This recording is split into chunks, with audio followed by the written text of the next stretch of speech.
नमस्कार दोस्तों, मैं आपकी होस्ट एंड दोस्त अन्नू सिंह आपका स्वागत करती हूँ कहानी के वृत्तांत में। आज की कहानी मुंशी प्रेमचंद की, जिसका शीर्षक है बूढ़ी काकी। बुढ़ापा बहुधा बचपन का पुनरागमन हुआ करता है। बूढ़ी काकी में जीवा स्वाद के सिवाय और कोई चेष्टा शेष ना थी और ना अपने कष्टों की ओर आकर्षित करने का। रोने के अतिरिक्त कोई दूसरा सहारा ही नहीं था। समस्त इंद्रियां, नेत्र, हाथ और पैर जवाब दे चुके थे। पृथ्वी पर पड़ी रहती थी और घर वाले कोई बात उनकी इच्छा के प्रतिकूल करते। भोजन का समय टल जाता, उसका परिणाम पूर्ण न होता अथवा बाजार से कोई वस्तु आती और ना मिलती तो ये रोने लगती थी। उनका रोना सखना साधारण रोना न था, वे गला फाड़ फाड़ के रोती थी। उनके पति देव को स्वर्ग सिधारे कालांतर हो चुका था। बेटे तरुण होकर चल बसे थे। अब एक भतीजे के अलावा और कोई ना था। उसी भतीजे के नाम उन्होंने अपनी सारी संपत्ति लिख दी। भतीजे ने सारी संपत्ति लिखाते समय खूब लंबे चौड़े वादे किए,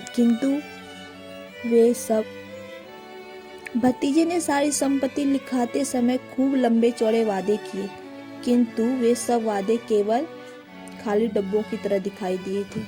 यद्यपि उस संपत्ति की वार्षिक आय 150-200 रुपए से कम नहीं थी, तथापि बूढ़ी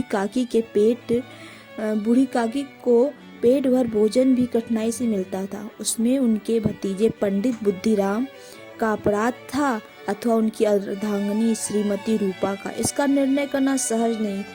बुद्धिराम स्वभाव के सज्जन थे, किंतु उसी समय तब जब कि उनके कोष पर आंच न आए। रूपा स्वभाव से तीव्र थी, सही, पर ईश्वर से डरती थी। अब तक बूढ़ी काकी को उसकी तीव्रता उतनी न खलती थी जितनी बुद्धिराम की भल मन साहत। बुद्धिराम को कभी कभी अपने अत्याचार का खेद होता था। विचारते कि इसी संपत्ति के कारण मैं इस समय भला मानुष बना बैठा हूँ। यदि भौतिक आश्वासन और सुखी सहानुभूति से स्थिति में सुधार हो सकता है, उन्हें कदाचित कोई आपत्ति ना होती, परंतु विशेष वय और भय उनकी सुचेष्टा को दबाए रखता था। यहाँ तक कि यदि द्वार पर कोई भला आदमी बैठा होता और बूढ़ी काकी उस समय अपना राग अलापने लगती तो वह आग हो जाते थे, मतलब गुस्से से लाल हो जाते थे और घर में आकर उन्हें जोर से डांटते। लड़कों को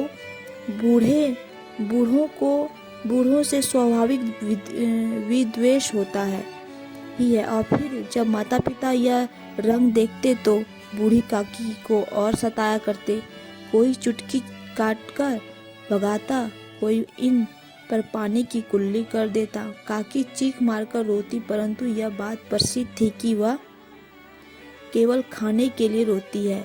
अब तक उनके संताप और आर्तनाद पर कोई ध्यान नहीं देता था। हाँ, काकी क्रोधातुर होकर बच्चों को गालियां देने लगती तो रूपा घटना स्थल पर आ पहुंचती। इस भय से काकी अपनी जीवा कृपाण का कदाचित ही प्रयोग करती थी।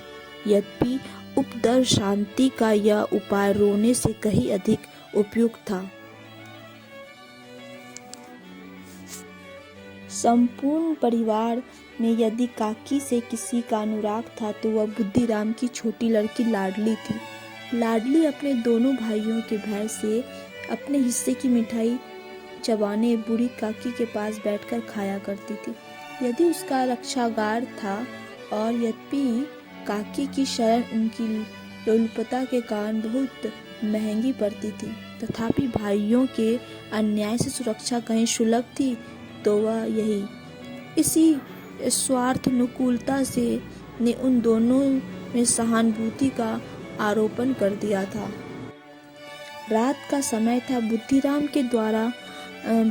के द्वार पर शहनाई बज रही थी और गांव के बच्चों का झुंड विस्मयपूर्ण नेत्रों से गाने का रसवादन कर रहा था। चारपाइयों पर मेहमान विश्राम करते हुए नाइयों से मुक्कियां लगवा रहे थे। समीप खड़ा भाट वृद्धावली सुना रहा था और कुछ भाग्य मेहमानों की वाह वाह पर ऐसा खुश हो रहा था मानो इस वाह वाह का यथार्थ में वही अधिकारी है।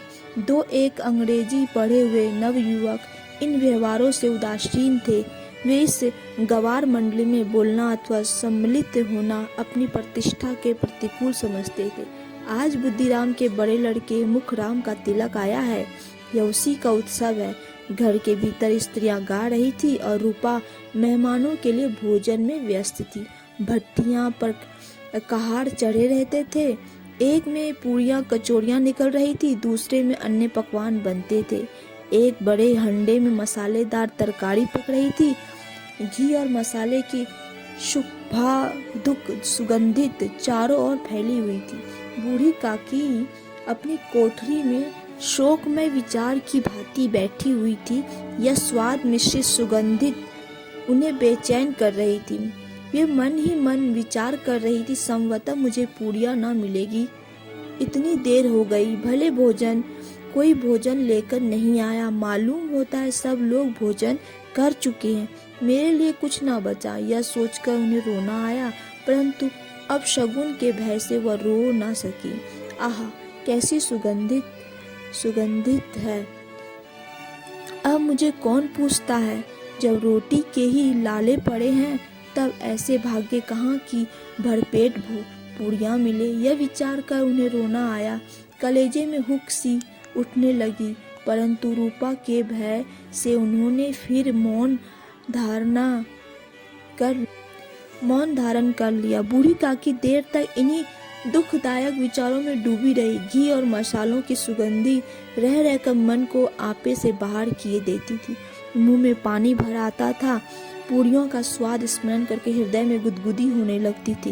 किसे पुकारूं, आज लाडली बेटी भी नहीं आई।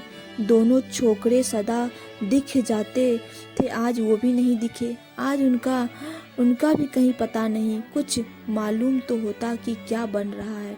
बूढ़ी काकी की कल्पना में पूरियों की तस्वीर नाचने लगी। खूब लाल लाल फूली फूली नरम नरम होगी। रूपा ने भली भांति भोजन किया होगा।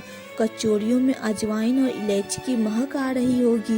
एक पूरी मिलती तो जरा हाथ में लेकर देखती, क्यों न चल कर कहाड़ के सामने ही बैठूं। पूरियां छन कर तैयार होगी।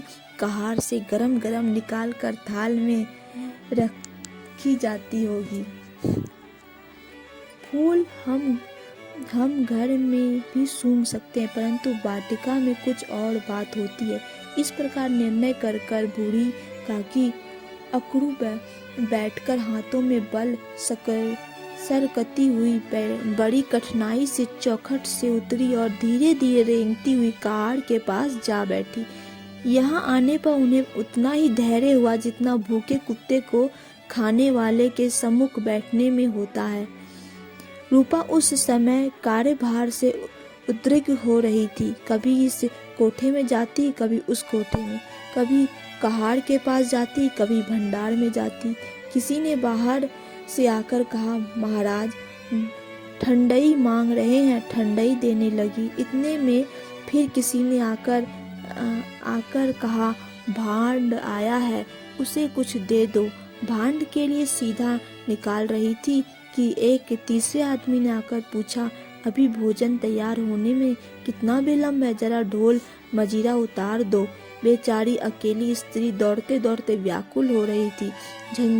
झुंझलाती थी, कुटती थी, परंतु क्रोध प्रकट करने का अवसर न पाती थी। भय होता कहीं पड़ोसिने यह न कहने लगे कि इतने में उबल पड़ी। प्यास से स्वयं कंठ सूख रहा था। गर्मी के मारे फूंकी जाती थी, परंतु इतना अवकाश न था कि जरा पानी पी ले अथवा पंखा लेकर झेले। यह भी खटका था कि जरा आंख हटी और चीजों की लूट मची। इस अवस्था में उसने बूढ़ी काकी को कहाड़ के पास बैठी देखा तो जल गई। क्रोध न रुक सका। इसका भी ध्यान न रहा कि पड़ोसिने बैठी हुई है, मन में क्या कहेगी। पुरुषों पुरुषों में लोग सुनेंगे तो क्या कहेंगे। जिस प्रकार मेढक केचुए पर झपटता है, उसी प्रकार वह बूढ़ी काकी पर झपटी और उन्हें दोनों हाथों से झटक कर बोली, ऐसे पेट में आग लगे।